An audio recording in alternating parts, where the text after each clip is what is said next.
नमस्कार साथियों, स्वागत है आपका आपके अपने चैनल साइलेंट क्लास नोट्स में। साथियों, विविध प्रश्नों की इस श्रृंखला में अभी तक हमने कई टॉपिक कवर किए हैं। अगर आपने अभी तक उन टॉपिक को नहीं किया है तो आप प्लेलिस्ट में जाकर के या फिर डिस्क्रिप्शन बॉक्स में उसका मैं लिंक दे दूंगा आपको, वहां आप जाकर के उन वीडियो को देख सकते हैं जो हमने विविध प्रश्नों के ऊपर बनाया है। और यूपी पीसीएस में विविध प्रश्नों के ऊपर कम से कम 15 से 20 क्वेश्चन आ जाते हैं जहां छात्र गलती कर देते हैं। अभी तक हमने विविध प्रश्नों की इस श्रृंखला में पंचवर्षीय योजना, कांग्रेस अधिवेशन, आयोग एवं समितियां, प्रमुख पुस्तकें और उनके लेखक, प्रमुख स्लोगन, नारे, उपाधियां, प्रमुख पत्र पत्रिकाएं और उनके संस्थापक, ये सब कवर किए हैं। आज हम महत्वपूर्ण संगठन एवं उनके संस्थापक के बारे में जानने का प्रयास करेंगे। तो साथियों, वीडियो के अंत तक बने रहें और निश्चित रूप से आपको इस टॉपिक से एक या दो प्रश्न जरूर देखने को मिलेगा। तो चलिए साथियों, वीडियो स्टार्ट करते हैं। जैसा कि आप देख रहे होंगे कि पहली ही सोसाइटी है एशियाटिक सोसाइटी, जो कि 1784 में इसकी स्थापना होती है और विलियम जोन्स के द्वारा ये स्थापित होती है। एशियाटिक सोसाइटी 1784 में इसकी स्थापना होती है और विलियम जोन्स के द्वारा इसकी क्या होती है, स्थापना। और विलियम जोन्स कौन है? इनके संस्थापक हैं। कई बार परीक्षाओं में ये पूछा गया है कि एशियाटिक सोसाइटी के संस्थापक कौन हैं, और कभी कभी क्या होता है कि संगठन और संस्थापक के बीच में मैचिंग वाले क्वेश्चन आ जाते हैं। तो दोनों ही लिहाज से आपको उनकी स्थापना वर्ष और संस्थापक दोनों ही पता रहना बहुत ज़रूरी है। फिर नेक्स्ट है आपका आत्मीय सभा। आत्मीय सभा की स्थापना जो हुई वो 1815 में हुई और इसके संस्थापक हैं राजा राम मोहन राय। सामाजिक सुधार में राजा राम मोहन राय की बहुत अधिक प्रमुख भूमिका रही थी और आत्मीय सभा की जो स्थापना हुई वो 1815 में हुई राजा राम मोहन राय द्वारा। इस प्रकार से ये बहुत इम्पोर्टेंट है कि ये सभाएं पूछ लेते हैं कि इसके संस्थापक कौन है अक्सर, तो आपको पता रहना चाहिए कि आत्मीय सभा के संस्थापक राजा राम मोहन राय थे। अच्छा, दूसरी बात यह है कि राजा राम मोहन राय को राजा की उपाधि किसने दी थी? तो वो अकबर द्वितीय ने दी थी। वेदांत कॉलेज। वेदांत कॉलेज 1825 में स्थापित किया गया था और इसके भी संस्थापक राजा राम मोहन राय हैं। तो आत्मीय सभा और वेदांत कॉलेज 10 साल का डिफरेंस है दोनों में, और दोनों के ही संस्थापक राजा राम मोहन रॉय हैं। फिर आपका नेक्स्ट है युवा बंगाल आंदोलन, जो कि 1826 में स्थापित हुआ। इसके संस्थापक हैं हेनरी विवियन डेरोजियो। ठीक है, युवा बंगाल आंदोलन के संस्थापक हेनरी विवियन डेरोजियो।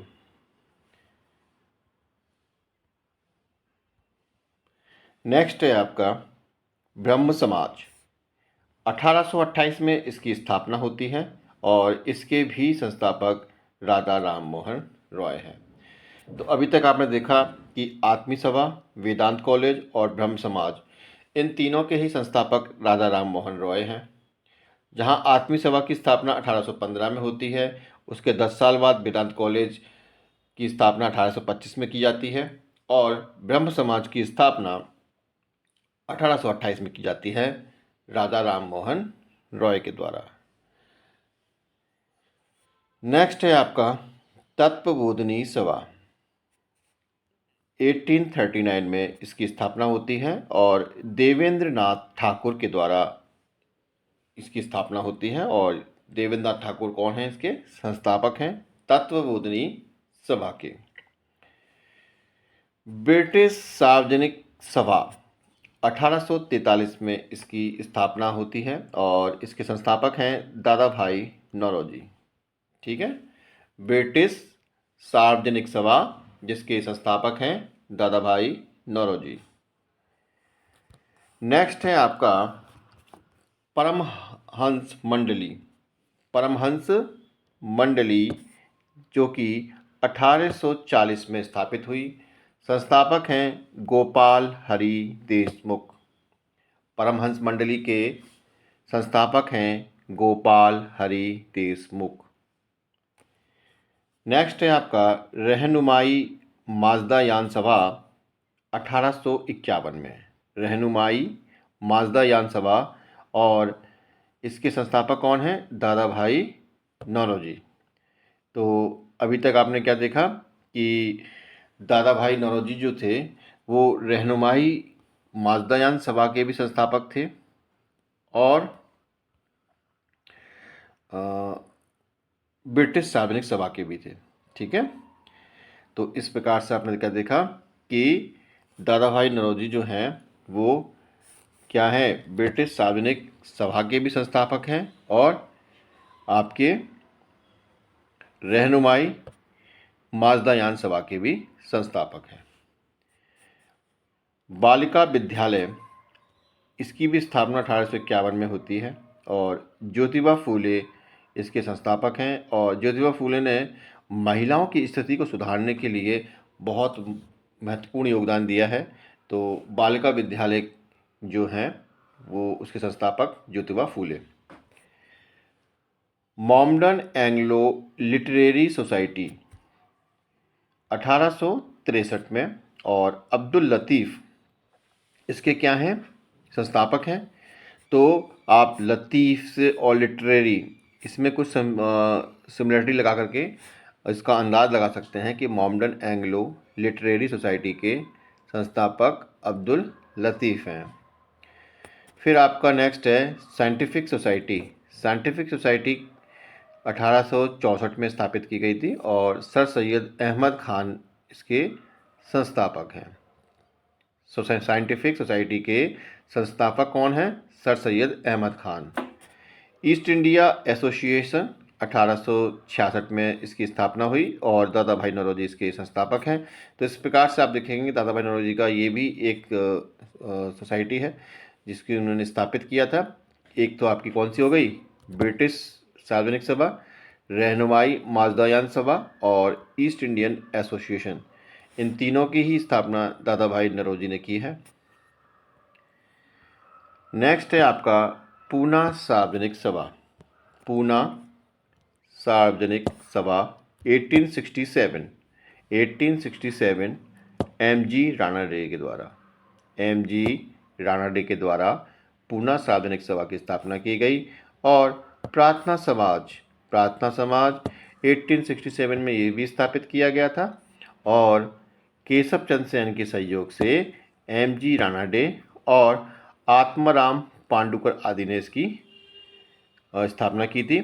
तो कभी कभी क्या होता है कि विकल्प में केशव चंद्र सेन नहीं दिया होता है या एम.जी. राणा डे देते हैं या वो नहीं होता तो फिर आत्माराम पांडुकर, इन तीनों में से किसी का भी नाम दिया होता है।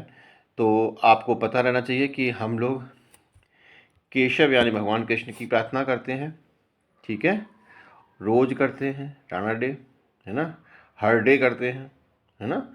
और जब क्यों करते हैं? जिससे हमारी आत्मा को क्या मिले, शांति मिले। तो इस तरीके से आप कुछ ना कुछ अंदाज़ लगा लेंगे कि भाई केशव चंद्र सेन, एम.जी. राणा डे और आत्माराम पांडुकर का संबंध प्रार्थना समाज से है और इसकी स्थापना 1867 में होती है। नेक्स्ट है आपका वेद समाज। वेद समाज 1867 में आचार्य केशव चंद्र सेन ने इसकी स्थापना की थी। वेद समाज की स्थापना किसने की थी? आचार्य केशव चंद्र सेन ने, ठीक है। और प्रार्थना समाज में इनका सहयोग था। और तो ये 1867 में प्रार्थना समाज भी स्थापित हुई थी और वेद समाज भी स्थापित हुआ था। तो आचार्य केशव चंद्र सेन के द्वारा इसको स्थापित किया गया। सत्य शोधक समाज 1873, जब रेगुलेटिंग एक्ट आया था, वो तो 1773 में आया था, सॉरी, क्या बोलना चाहिए इसको, 1873 में कौन सी ऐसी घटना घटी थी उसको आप रिलेट करके आप ऐसे याद कर सकते हैं। तो सत्य शोधक समाज 1873 में स्थापित हुआ था और ज्योतिबा फूले द्वारा स्थापित किया गया था और ये बहुत फेमस है, कई बार आ चुका है पेपर में। Aligarh Mohammad Anglo Oriental College 1875 में स्थापित हुआ, सर सैयद अहमद खान के द्वारा स्थापित किया गया था। तो अभी अभी हमने एक चीज़ देखी थी कि सर सैयद अहमद खान ने साइंटिफिक सोसाइटी को भी स्थापित किया था। ठीक है, सर सैयद अहमद खान ने साइंटिफिक सोसाइटी को भी स्थापित किया था। और Aligarh Mohammad Anglo Oriental College को भी स्थापित किया गया था। ठीक है, आपको क्या है, कन्फ्यूजन नहीं होना है कि कभी कभी क्या होता है कि मोहम्मडन एंग्लो को पढ़ लेते हैं बच्चे और सर सैयद अहमद खान पर टिक लगा देते हैं, जबकि आगे पढ़ते ही नहीं है वो, है ना। क्योंकि क्या है कि मोहम्मडन एंग्लो लिटरेरी सोसाइटी, ठीक है, तो पूरा पढ़ेंगे तब मालूम पड़ेगा ना।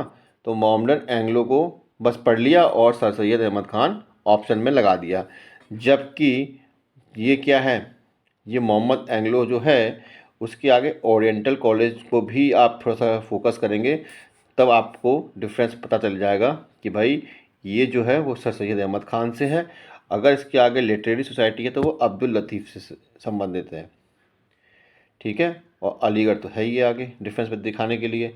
तो खाली मोहम्मडन एंग्लो देख करके तुरंत सर सैयद अहमद खान पर आप ऑप्शन टिक मत कर दीजिएगा, बड़ा ध्यान से दीजिएगा, क्योंकि छोटी छोटी बातों से ही गलती होने की संभावना अधिक रहती है। और दूसरी बात यह है कि एक से अधिक जो संस्थाएं स्थापित की गई हैं संस्थापक के द्वारा, उन पर थोड़ा फोकस ज़्यादा करना है। जैसे कि सर सैयद अहमद खान ने Aligarh Mohammad Anglo Oriental College की स्थापना की और साइंटिफिक सोसाइटी की भी स्थापना की।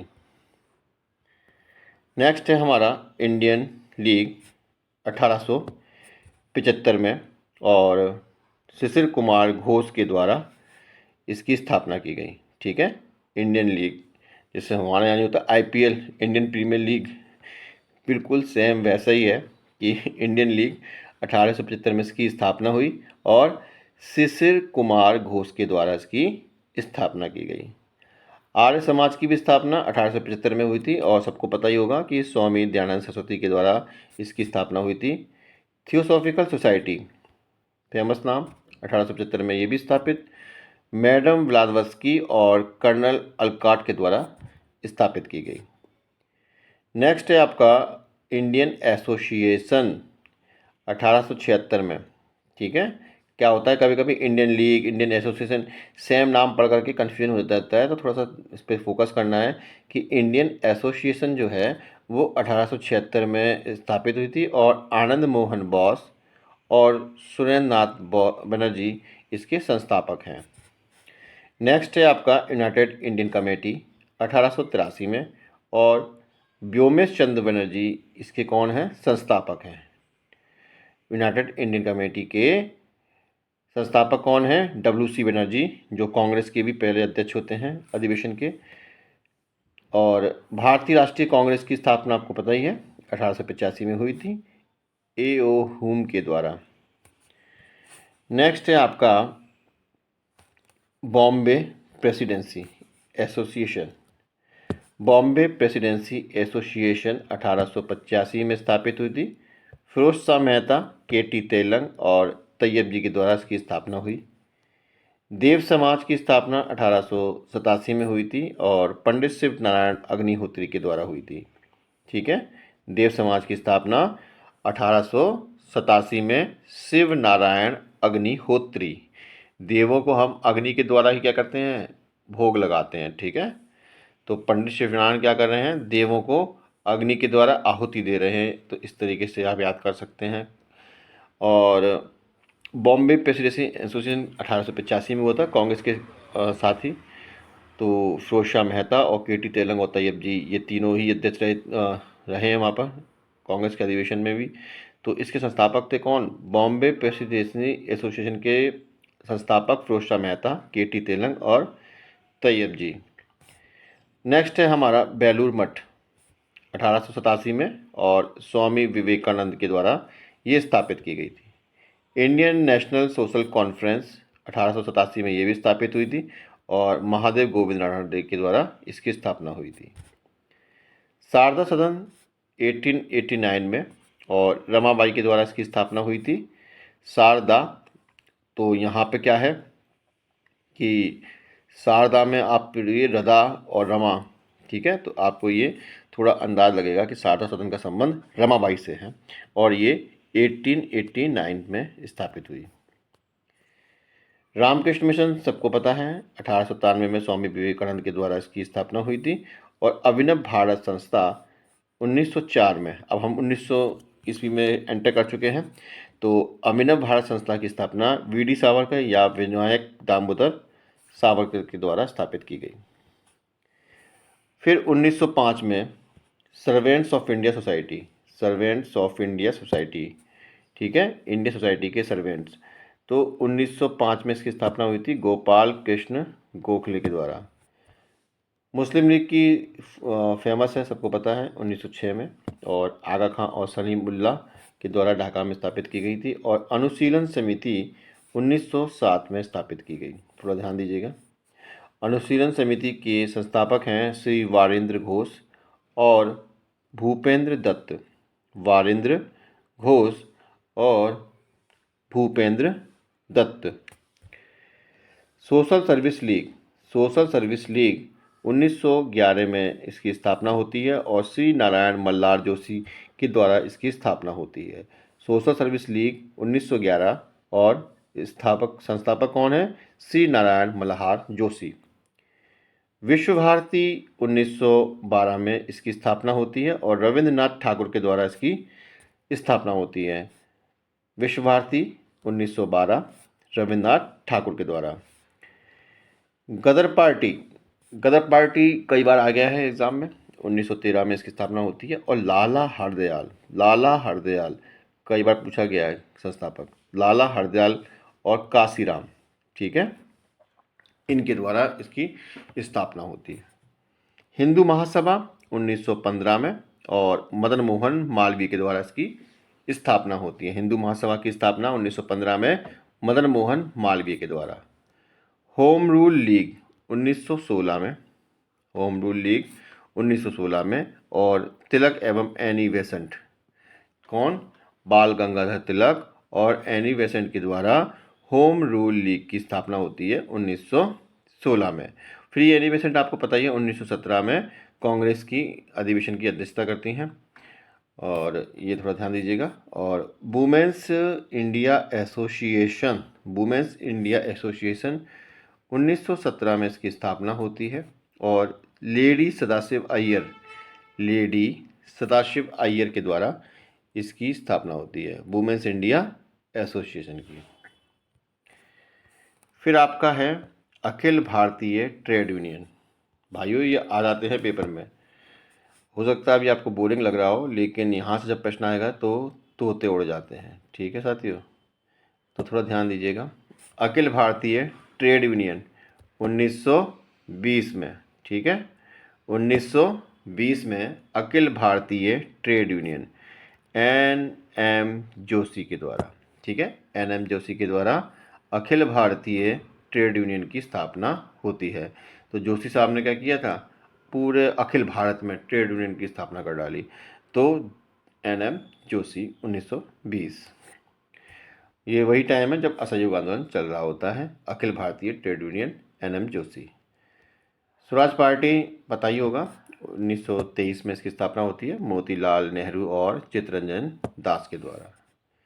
हिंदुस्तान रिपब्लिकन एसोसिएशन की स्थापना 1924 में सचेंद्र सान्याल के द्वारा। किसके द्वारा? सचेंद्र सान्याल के द्वारा। इसे बोलते क्या हैं?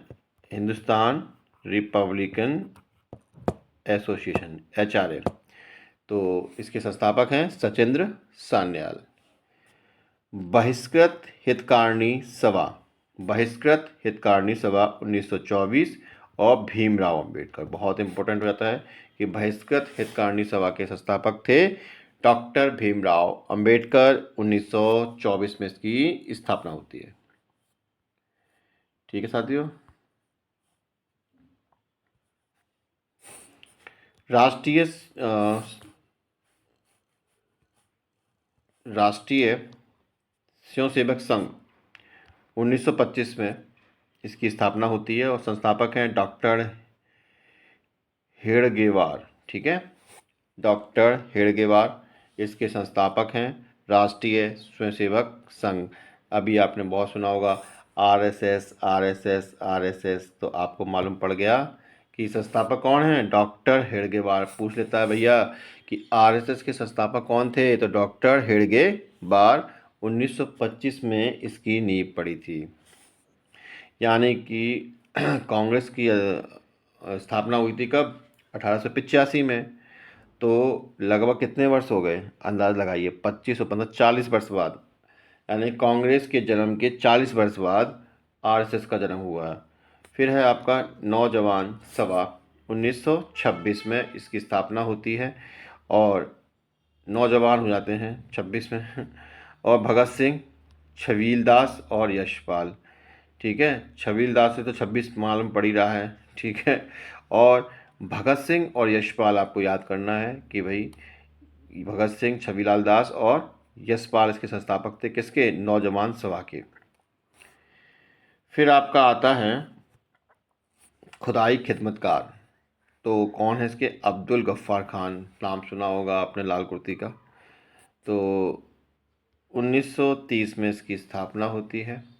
हरिजन सेवक संघ 1932 में इसकी स्थापना होती है और सविनय अवज्ञा आंदोलन आपको पता होगा 1930 में स्टार्ट हुआ था और महात्मा गांधी के द्वारा इसकी स्थापना होती है हरिजन सेवक संघ की। ठीक है, स्वतंत्र श्रमिक पार्टी 1936 में और भीमराव अंबेडकर के द्वारा इसकी स्थापना होती है। तो अभी आपने क्या देखा कि बहिष्कृत हितकारणी, ठीक है, बहिष्कृत हितकारणी का भी कौन है, डॉक्टर भीमराव अंबेडकर। और स्वतंत्र श्रमिक पार्टी के भी संस्थापक कौन है, भीमराव अंबेडकर। तो 1924 में बहिष्कृत हितकारणी सभा की स्थापना की और 1936 में जाकर के स्वतंत्र श्रमिक पार्टी की स्थापना की। फिर आपका नेक्स्ट है फॉरवर्ड ब्लॉक 1939, सुभाष चंद्र बोस। त्रिपुरा अधिवेशन में इन्हें इस्तीफा दे दिया था और उसके बाद ही फॉरवर्ड ब्लॉक की स्थापना हो जाती है। और फिर आज़ाद हिंद फौज की स्थापना 1942 में रास बिहारी बोस के द्वारा होती है। और आज़ाद हिंद सरकार की स्थापना, ये थोड़ा सा कन्फ्यूज हो जाता है कि आज़ाद हिंद फौज और आज़ाद हिंद सरकार थोड़ा डिफरेंस है। तो आज़ाद हिंद सरकार की स्थापना की थी सुभाष चंद्र बोस ने 1943 में। ठीक है, और 42 में रास बिहारी बोस ने आज़ाद हिंद फौज की स्थापना की थी। साथियों, ये तो हमने कर लिए कवर महत्वपूर्ण संगठन और उनके संस्थापक। अब कवर करेंगे हम भारतीय स्वतंत्रता के इतिहास में संबंधित महत्वपूर्ण आंदोलन और उनसे संबंधित घटनाओं के बारे में। तो बंग भंग आंदोलन 1905 में स्टार्ट होता है और बंगाल विभाजन के विरुद्ध ये आंदोलन शुरू होता है। फिर 1907 में कांग्रेस का विभाजन हो जाता है और नरम और गरम दो दलों में ये बट जाते हैं और ये सूरत अधिवेशन में ऐसा होता है। लखनऊ पैक्ट दिसंबर 1916 में होता है और कांग्रेस और मुस्लिम लीग के बीच समझौता हो जाता है, जो कि आपने देखा कि मुस्लिम लीग की स्थापना 1906 में हो जाती है और उस खाई को बांटने के लिए, क्योंकि आपको पता ही है कि 1909 में एक ऐसा एक्ट लेके आए थे कि जिससे मुसलमानों के लिए अलग से प्रतिनिधित्व इलेक्शन होगा। तो उस हिसाब से क्या था कि हिंदू मुस्लिम की जो खाई पैदा की गई थी वो उसको बांटने के लिए लखनऊ पैक्ट लाया गया था। तो ये 1916 में आया था और मांटेग्यू घोषणा अगस्त 1917 में इसकी ये घटना होती है और ये भारत मंत्री लॉर्ड मांटेग्यू, ठीक है, भारत मंत्री बोलिए या भारत सचिव बोलिए, ये लॉर्ड मांटेग्यू की घोषणा थी, मांटेग्यू घोषणा 1917 में। फिर रॉलेट एक्ट आता है आपका 21 मार्च 1919 को, जिसे काला कानून बोला गया था। इसको एक दिया था कि बिना अपील, बिना वकील, बिना दलील का कानून, ठीक है, ये नाम दिया था। तो ये 21 मार्च 1919 को आता है और 13 अप्रैल को घटना घट जाती है जलियांवाला बाग हत्याकांड की। जिसमें जनरल डायर द्वारा अमृतसर में भीड़ में मेला होता है वहाँ पर, तो बैसाखी का। वहाँ पर क्या होता है, वो जनरल डायर गोलियाँ चलवा देता है, ये तो आपको पता ही होगा। तो ये सब रॉलेट एक्ट के विरोध में वहाँ पर बता रहे थे कि आंदोलन हो रहा था। आंदोलन में अगर कुछ नहीं हो रहा था, वहाँ पर केवल डिस्कस हो रहा था और रियलिटी कुछ और थी। तो वहाँ मासूम लोगों की हत्या हुई थी, ठीक है, जिनको उस रॉलेट टैक्स से कुछ मतलब भी नहीं था, वो बेचारे भी मारे गए थे वहाँ। तो नेक्स्ट है हमारा खिलाफत आंदोलन 1919। तो 1919 में खिलाफत आंदोलन हुआ था और शौकत अली और मोहम्मद अली, अली बंधु हैं, शौकत अली और मोहम्मद अली, इनके द्वारा खिलाफत आंदोलन की शुरुआत की गई 1919 में। असहयोग आंदोलन का आरंभ हुआ था 1 अगस्त 1920 को। तो भाई खिलाफत आंदोलन पहले हुआ है और असहयोग आंदोलन बाद में हुआ है, और ये क्रम बनाने को आ जाता है एग्ज़ाम में। और महात्मा गांधी ने इसकी शुरुआत करी थी असहयोग आंदोलन की, और इसी दिन क्या हुआ था, तिलक की मृत्यु हो जाती है, ठीक है, बाल गंगाधर तिलक की मृत्यु हो जाती है। फिर है आपका असहयोग आंदोलन के दौरान 1922 में 4 फरवरी, कहेंगे 5 फरवरी भी देते हैं, चोरा चोरी कांड होता है, ठीक है, और गोरखपुर के उत्तर प्रदेश में ये चौकी होती है, पुलिस चौकी, उसमें आग लगा दी जाती है। फिर 1923 में स्वराज पार्टी की स्थापना होती है और मोतीलाल नेहरू और चित्तरंजन दास के द्वारा इसकी स्थापना होती है। फिर 1927 में नवंबर में साइमन कमीशन की नियुक्ति होती है और जॉन साइमन की अध्यक्षता में 7 सदस्य आयोग का गठन होता है। फिर क्या होता है कि 3 फरवरी 1928 को साइमन कमीशन का भारत में आगमन होता है। विरोध प्रदर्शन के दौरान लाठीचार्ज में लाला लाजपत राय को गंभीर चोटें लगती हैं और बाद में लाला लाजपत राय की मृत्यु हो जाती है। आपको पता होगा कि गदर पार्टी का संस्थापक लाला लाजपत राय थे 1913 में, तो ये भी ध्यान रखिएगा। तो साइमन कमीशन का भारत में आगमन 3 फरवरी 1928 को होता है। नेहरू रिपोर्ट अगस्त 1928 में नेहरू रिपोर्ट आती है और इसके अध्यक्ष होते हैं पंडित मोतीलाल नेहरू। फिर होता है 1928 में बारदोली सत्याग्रह, ठीक है, बारदोली सत्याग्रह 1928 में होता है और गुजरात के किसानों का लगान वृद्धि में के विरोध में सरदार पटेल का नेतृत्व में यह आंदोलन होता है, ठीक है। तो गुजरात के जो किसान थे वो लगान वृद्धि के खिलाफ थे और उन्हीं का समर्थन प्राप्त हुआ किसको, सरदार पटेल को। फिर आपका आता है सविनय अवज्ञा आंदोलन, जो कि 6 अप्रैल 1930 को स्टार्ट होता है और सविनय अवज्ञा आंदोलन की शुरुआत हो जाती है 6 अप्रैल 1930 को। ये तारीखें बहुत महत्वपूर्ण हैं। फिर आपका प्रथम गोलमेज सम्मेलन 12 नवंबर 1930 को होता है और आपको पता होना चाहिए कि ये गोलमेज सम्मेलन क्यों हुए थे। आपको पता ही होगा कि साइमन कमीशन आए थे और रॉलेट एक्ट वगैरह की जो जो कानून आया था, वो ये देखने आए थे कि भाई ये कानून ठीक से काम कर रहा है या नहीं काम कर रहा है। तो उसी सामंजस्य को बिठाने के लिए ये गोलमेज सम्मेलन किए गए थे, ठीक है। अगर कोई व्यक्ति, अगर भारतीयों पे कानून लाया गया है और वही लोग अगर असंतुष्ट हैं तो कानून कैसे चलेगा। तो इसीलिए प्रथम गोलमेज सम्मेलन, फिर द्वितीय गोलमेज सम्मेलन, ये सम्मेलन लाए गए थे। तो 12 नवंबर 1930, यानी कि लगभग लगभग 1930 ख़त्म होने वाला था। तो 12 नवंबर 1930 और 19 जनवरी 1931 तक ये चलता है और प्रधानमंत्री मैकडोनाल्ड की अध्यक्षता में लंदन में आयोजित होता है, ठीक है, यहाँ नहीं, लंदन में। फिर नेक्स्ट आपका द्वितीय गोलमेज सम्मेलन जो होता है वो फिर आपका 7 सितंबर में स्टार्ट होता है, ठीक है, और 1 दिसंबर 1931 तक चलता है द्वितीय गोलमेज सम्मेलन। इसमें है महत्वपूर्ण बात थी कि गांधी जी ने सम्मेलन में भाग लिया था, ठीक है। फिर क्या होता है कि द्वितीय गोलमेज सम्मेलन आपको पता ही है कि 1 दिसंबर 1931 को हो जाता है। फिर 1932 में 16 अगस्त को, ठीक है, और 1932 में एंटर कर चुके हैं। कम्युनल अवार्ड, ये क्या चीज़ थी कि ब्रिटिश प्रधानमंत्री मैकडोनाल्ड के द्वारा एक सांप्रदायिक अधिनिर्णय की घोषणा की गई थी, ठीक है, उसमें क्या किया था कम्युनल अवार्ड में? पहले तो उन्होंने क्या किया था 1909 में कि हम मुसलमानों को प्रतिनिधित्व देंगे, उनके लिए एक अलग इलेक्टोरल वोट होगा। अब इन्होंने किया कि हम भैया उसमें और लोगों को भी सांप्रदायिक रूप से शामिल करते हैं, ठीक है। तो ये इस तरह का था, तो एक जाति धर्म के नाम पर ये लाया गया था, जिससे क्या था कि देश की एकता को कैसे भी खंडित किया जाए। तो कम्युनल अवार्ड जो आया था वो 16 अगस्त 1932 को आया था। अब इसी बीच में क्या होता है कि गांधी जी का विरोध करते हैं और डॉक्टर भीमराव अंबेडकर से अपना समझौता करने के लिए ये पूना पैक्ट होता है गांधी जी और अंबेडकर के बीच में 24 सितंबर 1932 को, ठीक है। तो इसमें बात तय होती है कि भाई हम कुछ सीटें उनको आरक्षित कर देंगे दलितों को।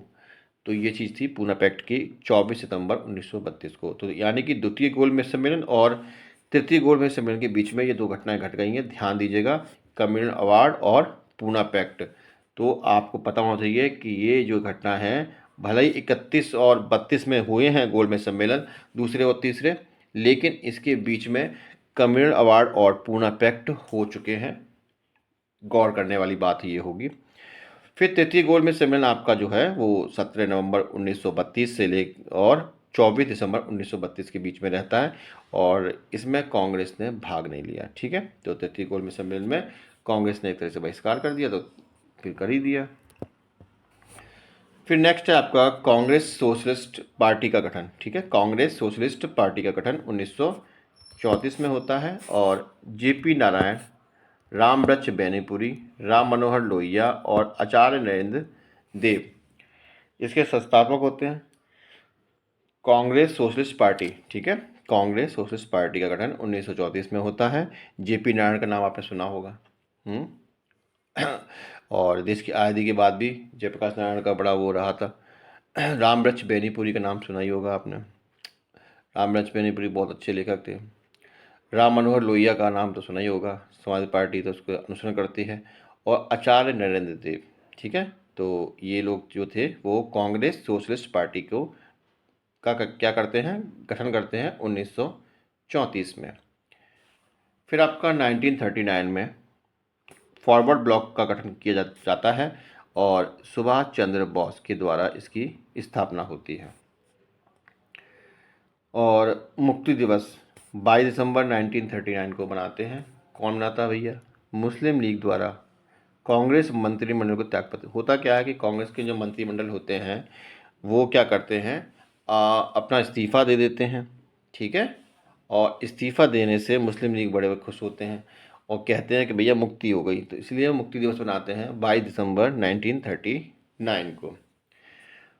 फिर क्या होता है कि 23 मार्च 1940 को पाकिस्तान की मांग उठती है, ठीक है। तो पाकिस्तान की मांग कब कब उठती है? 23 मार्च 1940। तो मुस्लिम लीग का लाहौर अधिवेशन में ये मांग उठती है, ठीक है। तो मुस्लिम लीग का जो लाहौर अधिवेशन होता है, जैसे कांग्रेस का अधिवेशन होते थे ऐसे ही मुस्लिम लीग के भी अधिवेशन होते हैं। और मुस्लिम लीग के लाहौर अधिवेशन में, अब ये लोग, हम लोग तो पढ़ते नहीं है कि मुस्लिम लीग के अधिवेशन कहाँ कहाँ हुए, हम केवल ये पढ़ते हैं कि कांग्रेस के अधिवेशन कहाँ हुए हैं। अब मुस्लिम लीग के अधिवेशन कौन पढ़ता होगा? पाकिस्तान के लोग। तो भाई देखिए, मुस्लिम लीग का जो प्रमुख, हम इसमें पढ़ रहे हैं, क्यों पढ़ रहे हैं कि ये प्रमुख है कि भाई पाकिस्तान की मांग उन्होंने कब उठाना शुरू कर दी। तो पाकिस्तान की मांग कोई बहुत पहले से नहीं उठ रही थी, ये 1940 में इसकी मांग उठती है। और 23 मार्च 1940 को मुस्लिम लीग का जब लाहौर अधिवेशन होता है। अगस्त प्रस्ताव जो होता है वो आपका 8 अगस्त 1940 को होता है। और वायसराय लिन लिथगो इसके क्या होते हैं, जनक होते हैं अगस्त प्रस्ताव के, ठीक है। और ये अगस्त में ही हुआ था, लेकिन 8 को हुआ कि 9 को हुआ ये ध्यान देना आप। तो अगस्त प्रस्ताव 8 अगस्त 1940 को होता है, viceroy Linlithgow. Cripps mission, Cripps mission ये जो है आता है मार्च 1942 को। अध्यक्ष कौन थे इनके? स्टेफोर्ड क्रिप्स थे, ठीक है। स्टेफोर्ड, फोर्ड तो एक कार आती है, आपने तो सुना होगा, ठीक है। और कार के अंदर चिप्स रखे होंगे, तो ऐसे याद करो कि जो फोर्ड गाड़ी है वो खड़ी हुई है और उसके अंदर चिप्स पड़े हुए हैं। तो स्टेफोर्ड क्रिप्स, ऐसे आप नाम याद कर लीजिएगा, थोड़ा अजीब सा नाम जरूर है। तो क्रिप्स मिशन जो है वो मार्च 1942 में आता है, और स्टेफोर्ड क्रिप्स इसके अध्यक्ष होते हैं। और नेक्स्ट है आपका सेंट्रल लेजिस्लेटिव असेंबली बम कांड। अब थोड़ा पीछे जाते हैं, ठीक है। तो हम 1929 में वापस आ गए हैं और ये 8 अप्रैल की बात है, 1929 की बात है। तो भगत सिंह एवं बटुकेश्वर दत्त के द्वारा केंद्रीय असेंबली में बम फेंका जाता है, ठीक है। तो सेंट्रल लेजिस्लेटिव असेंबली बम कांड होता है, वो 8 अप्रैल को होता है। वो कब होता है? 1929 को होता है, भगत सिंह और बटुकेश्वर दत्त के द्वारा। अगर आपने भगत सिंह मूवी देखी होगी तो आपको पता होगा, इसके साथ एक व्यक्ति और होता है, इसका नाम क्या रहता है? बटुकेश्वर दत्त रहता है। और ये केंद्रीय असेंबली होती है जहाँ पर ये लोग बम फेंकते हैं। हालांकि बम में कुछ ऐसा नहीं होता जिससे किसी को हानि हो, केवल शोर के लिए था कि वो बताना चाहते थे कि कोई भैड़ी सरकार के लिए शोर करना बहुत ज़रूरी है, ठीक है। तब उसके कान जो हैं सुन पाते हैं। तो ये इसलिए किया गया था, थोड़ा ध्यान आकर्षित करने के लिए कि भाई तुम्हारे द्वारा जो कानून वानून लेके आ रहे हैं वो हमें स्वीकार नहीं है। तो नेक्स्ट है हमारा कांग्रेस का लाहौर अधिवेशन। दिसंबर 1929 को होता है कांग्रेस का लाहौर अधिवेशन, दिसंबर 1929 को। पूर्ण स्वाधीनता का प्रस्ताव, ठीक है।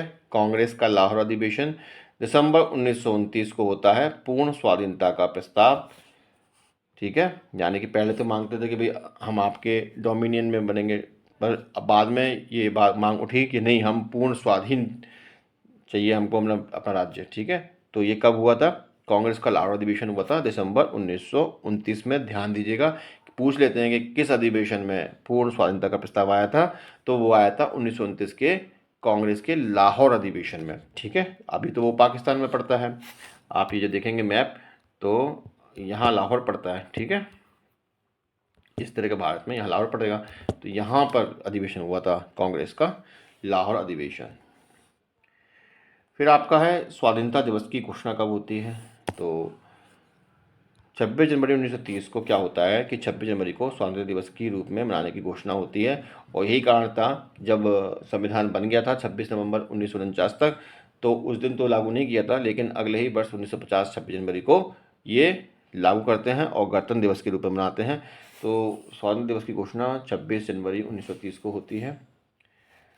किस नदी पर होती है ये आप कमेंट कर सकते हैं। दांडी मार्च 12 मार्च से 5 अप्रैल 1930 तक चलती है, ठीक है।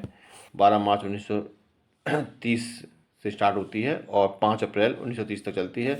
महात्मा गांधी द्वारा साबरमती आश्रम से इसकी शुरुआत होती है और दांडी जाकर ये नमक कानून का उल्लंघन करते हैं, ठीक है, क्योंकि अंग्रेज सरकार ने नमक के ऊपर टैक्स लगा दिया था, तो उसके विरोध में ये होता है दांडी मार्च। फिर नेक्स्ट है आपका गांधी इरविन समझौता।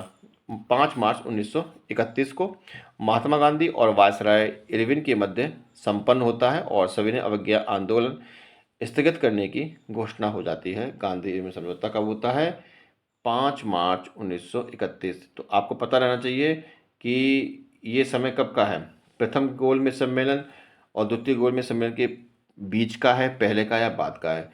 क्योंकि अगर मिलान करने को आ गया कि ये कब घटना घटी थी, तो आपको मैं बता दूं कि गांधी इरविन समझौता, ठीक है, गांधी इरविन समझौता 5 मार्च 1931 को हुआ था, ठीक है। 5 मार्च 1931 को हुआ था। तो ई से आप इसको रिलेट कीजिए, फायदे से लग रहा है ना, ठीक है।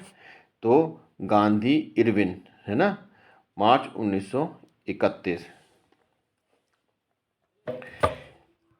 तो अब हम देखते हैं कि जो गोलमेज सम्मेलन हुआ था, ठीक है, गोलमेज सम्मेलन हुआ था, तो आप देख रहे होंगे कि प्रथम गोलमेज सम्मेलन तो खत्म हो गया था 19 जनवरी 1931 को, ठीक है। और द्वितीय गोलमेज सम्मेलन हुआ था 7 सितंबर 1931 और से 1 दिसंबर 1931, यानी कि पहले और दूसरे गोलमेज सम्मेलन के बीच की बात है ये, है ना, क्योंकि वो 5 मार्च की बात है। 5 मार्च 1931 की। तो गांधी इरविन समझौता हुआ था, वो पहले गोलमेज सम्मेलन और दूसरे गोलमेज सम्मेलन के मध्य हुआ था। तो ये थोड़ा सा आपको क्या होगा, जब आप क्रम बनाने को आएगा तो बड़ा सहयोग करेगा आपका। भारत छोड़ो प्रस्ताव 8 अगस्त 1942 को हुआ था और ये महात्मा गांधी के द्वारा लाया गया था। शिमला सम्मेलन 25 जून से 14 जुलाई 1945 तक चला सभी राजनीतिक दलों का सम्मेलन हुआ था शिमला सम्मेलन में, ठीक है, 25 जून 14 जुलाई तक 1945 में, शायद उस समय बेवेल थे। और नौसेना विद्रोह जो था वो 18 फरवरी 1946 को हुआ था, 18 फरवरी 1946 को मुंबई में, और HMIS तलवार के सैनिकों के द्वारा, ठीक है। प्रधानमंत्री एटली की जो घोषणा होती है वो 20 फरवरी 1946 को होती है, और भारत को स्वतंत्र करने का आश्वासन दिया जाता है। कब दे देते हैं? 20 फरवरी 1946 को। तो लगभग सबको हवा लग गई थी भाई, कब? 46 में सबको हवा लग गई कि अब देश आज़ाद होने वाला है। तो सब लोग अपनी राजनीतिक रोटियां सेकना शुरू कर दिए होंगे, आप अंदाज़ लगा सकते हैं, 1946 को ही। और फरवरी के महीने में, यानी शुरुआती दौर में, यानी 1946 जैसे ही स्टार्ट हुआ होगा तो सबको हवा लग गई कि भैया अब देश आज़ाद होने वाला है, और एटली के द्वारा इसकी घोषणा होती है। फिर क्या होता है? 24 मार्च 1946 को कैबिनेट मिशन दिल्ली आते हैं। ये डेट बहुत याद रखिएगा, ठीक है। फरवरी में घोषणा करते हैं और उसके तुरंत ही आया, तो बहुत जल्दी पड़ी थी अंग्रेजों को भी, जल्दी लूट काटो यहाँ से, ठीक है। फिर क्या था? Pethick Lawrence, Sir Stafford Cripps और A.V. अलेक्जेंडर, ये तीनों लोग आते हैं भारत में। और ये आपको पता होगा सर स्टेफोर्ड क्रिप्स तो पहले भी आ चुके थे क्रिप्स मिशन में। तो इस तरीके से कैबिनेट मिशन दिल्ली आता है 24 मार्च 1946 को। प्रत्यक्ष कार्रवाई दिवस जो होती है वो मुस्लिम लीग के द्वारा मनाई जाती है 16 अगस्त 1946 को, ठीक है। प्रत्यक्ष कार्रवाई दिवस 16 अगस्त 1946 को मुस्लिम लीग के द्वारा। और अंतरिम सरकार की स्थापना जो होती है वो 2 सितंबर 1946 को होती है, और नेहरू कार्यकारी परिषद के उपाध्यक्ष बनते हैं, ठीक है।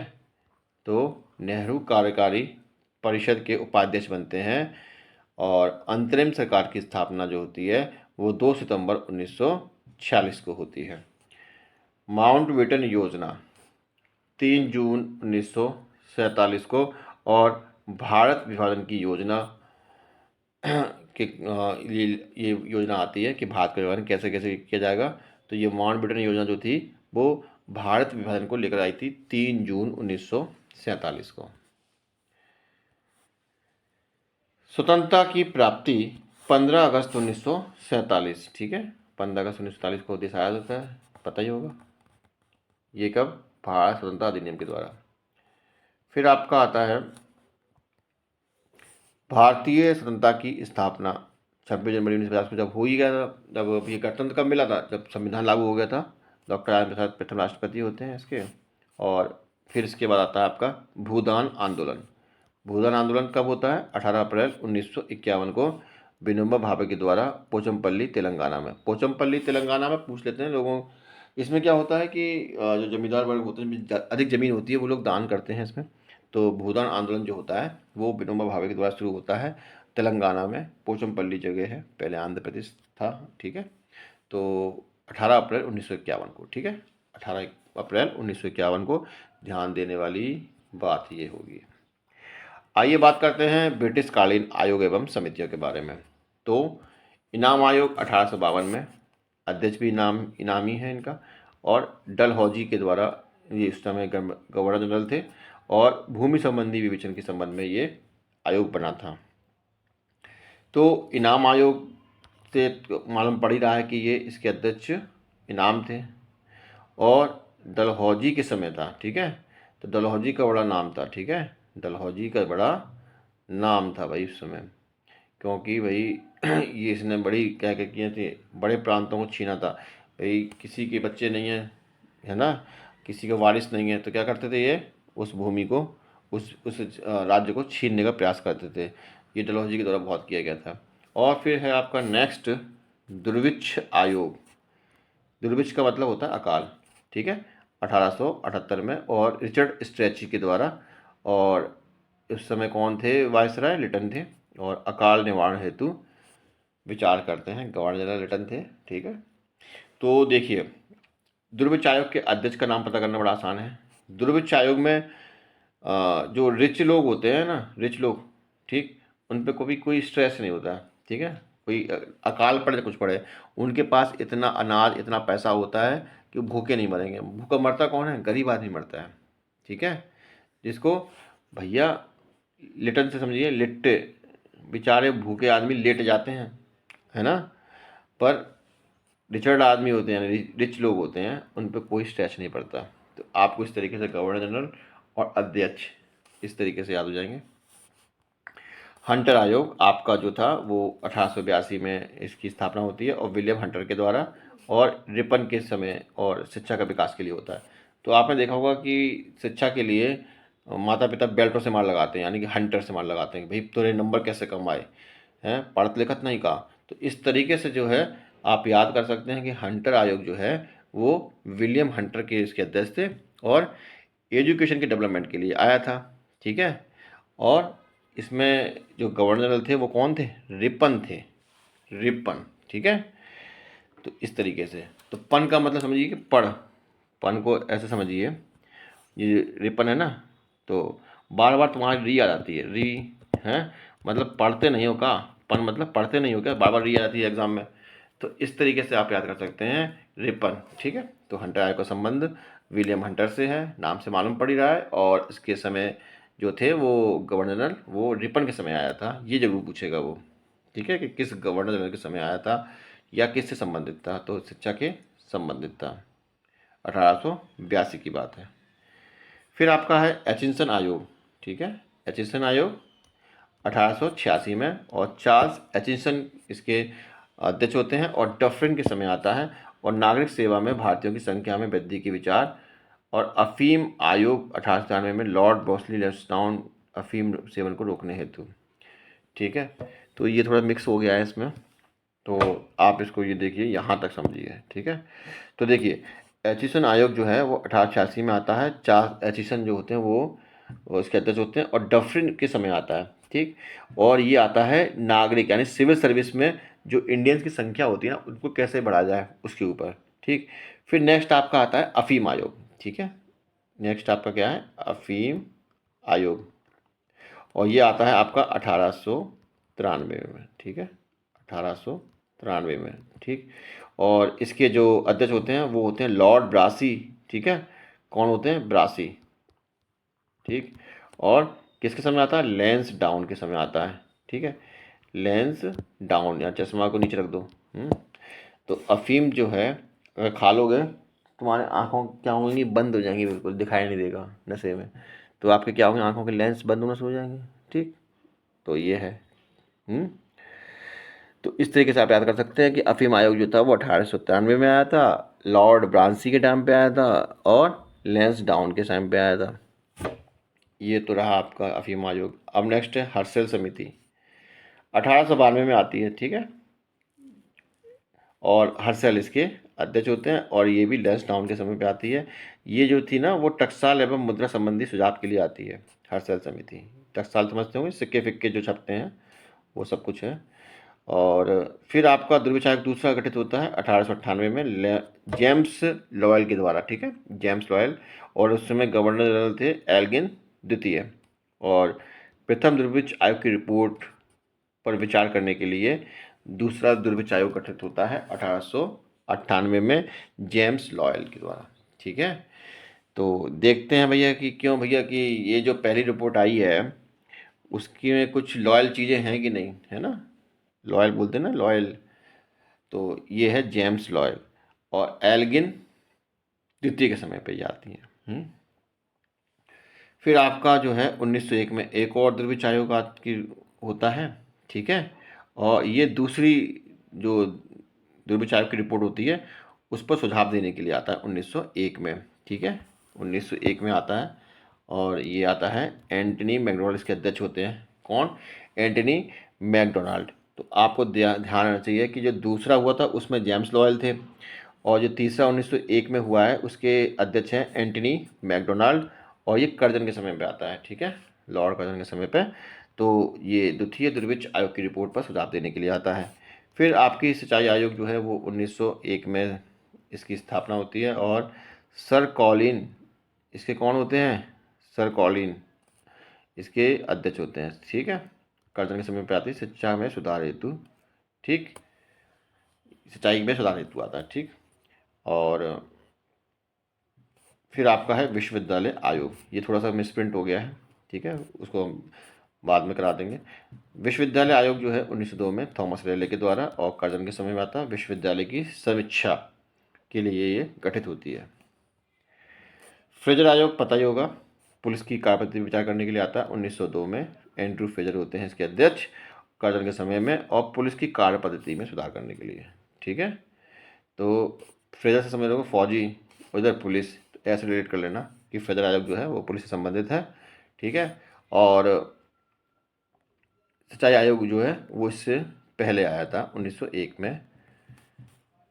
नेक्स्ट है आपका इस्लिंगटन आयोग। ठीक है, इस्लिंगटन आयोग 1912 और ये हार्डिंग समय पर आया था, नागरिक सेवा में भारतीयों की हिस्सेदारी पर विचार करने के लिए। मैकलेगन समिति 1914 में होती है, मैकलेगन इसके अध्यक्ष होते हैं। हार्डिंग के समय में ये भी आता है, और सहकारी वित्तीय व्यवस्था से संबंधित सुझाव देने के लिए आता है, कोऑपरेटिव फाइनेंस के बारे में बताने के लिए। फिर कलकत्ता विश्वविद्यालय आयोग, यानी कि इसे सेटलर आयोग भी कहते हैं, 1917 में आता है, और माइकल सेटलर इसके अध्यक्ष होते हैं, और चैम्सफोर्ड के समय पर ये आता है, और कलकत्ता विश्वविद्यालय में दोषों की जांच करने के लिए गठित होती है। फिर इसके बाद आता है आपका ली आयोग। ठीक है, ली आयोग, ली आयोग जो है 1923 में गठित होता है, लॉर्ड ली इसके अध्यक्ष होते हैं। रीडिंग के समय पे आता है और लोक सेवा आयोग के गठन की अनुशंसा करता है। ठीक है, अब लोक सेवा आयोग की तैयारी करोगे तो रीडिंग तो आपको बहुत करनी पड़ेगी। ठीक है, और आप लॉर्ड ली, भैया ली क्या मतलब, करंट अफेयर्स मैगजीन वगैरह कुछ ली कि नहीं ली, पढ़ाई कर रहे हैं तो ली आयोग। ठीक, और नेक्स्ट आपके बटलर समिति, हरकोर्ट बटलर, जो कि 1927 में गठित होती है, इरविन के समय पे आती है, और देसी राज्यों और अंग्रेजी सरकार के संबंधों पर विचार करने के लिए गठित होती है। ठीक है, जो देसी राज्य होते हैं और अंग्रेजी सरकार होती हैं उनके बीच में क्या संबंध है उस पर विचार करने के लिए बटलर समिति 1927 में गठित होती है, इरविन के समय पर ये आती है। नेक्स्ट है आपका साइमन आयोग 1927 में, और जॉन साइमन के द्वारा इसकी अध्यक्षता होती है, और ये भी इरविन के समय पे आता है। ये इरविन का काल चल रहा है इस टाइम, और बस 1919 के अधिनियम की समीक्षा करने के लिए साइमन आयोग गठित होता है। आपको पता है सारे के सारे इसके अंदर क्या होते हैं, अंग्रेज होते हैं। 7 मेंबर होते हैं, 7 के 7 अंग्रेज होते हैं, और वो हमारे ऊपर कानून थोपते हैं अपना। ठीक है, और वो निर्णय भी वही देते हैं। तो इसमें क्या है, किसी भी भारतीय की हिस्सेदारी नहीं होती है। साइमन आयोग का इसलिए विरोध भी होता है। तो साइमन आयोग जो है 1927 में गठित होती है, और इरविन के समय पे आती है, और 1919 के अधिनियम की समीक्षा के लिए गठित होती है। और देखिए लिनलिथगो समिति जो है वो 1926 में गठित होती है, और अध्यक्ष होते हैं लिनलिथगो, और इरविन के समय की बात है ये, और ये एग्रीकल्चर की जो समस्याएं होती हैं उस पर विचार करने के लिए आती है। ठीक है, तो लिथ से समझते हैं आपको मिट्टी। ठीक है, तो मिट्टी कृषि ऐसे कर लेंगे। विटली आयोग जो है वो 1929 में, और जे.एच. विटली जो होते हैं इसके अध्यक्ष, और इरविन के समय पे ये आती है, और श्रमिकों की स्थिति की विचार करने के लिए आती है। ठीक है, फिर आपका आता है हार्टोग समिति, जो कि भारतीय वैधानिक आयोग की सहायक समिति होती है, और 1928 में इसकी स्थापना होती है। फिलिप हार्टोग इसके अध्यक्ष होते हैं, इरविन के समय पे ये भी आती है, और शिक्षा की स्थिति की समीक्षा के लिए ये गठित होती है। तो साथियों ये तो रहा हमारा विविध प्रश्नावली, और लगभग सारे ख़त्म हो चुके हैं आपके, और ये अंतिम वीडियो था। और मिलते हैं एक नए टॉपिक के साथ नेक्स्ट वीडियो में। तब तक के लिए दीजिए मुझको इजाज़त। नमस्कार, बाय बाय, शब्बा खैर।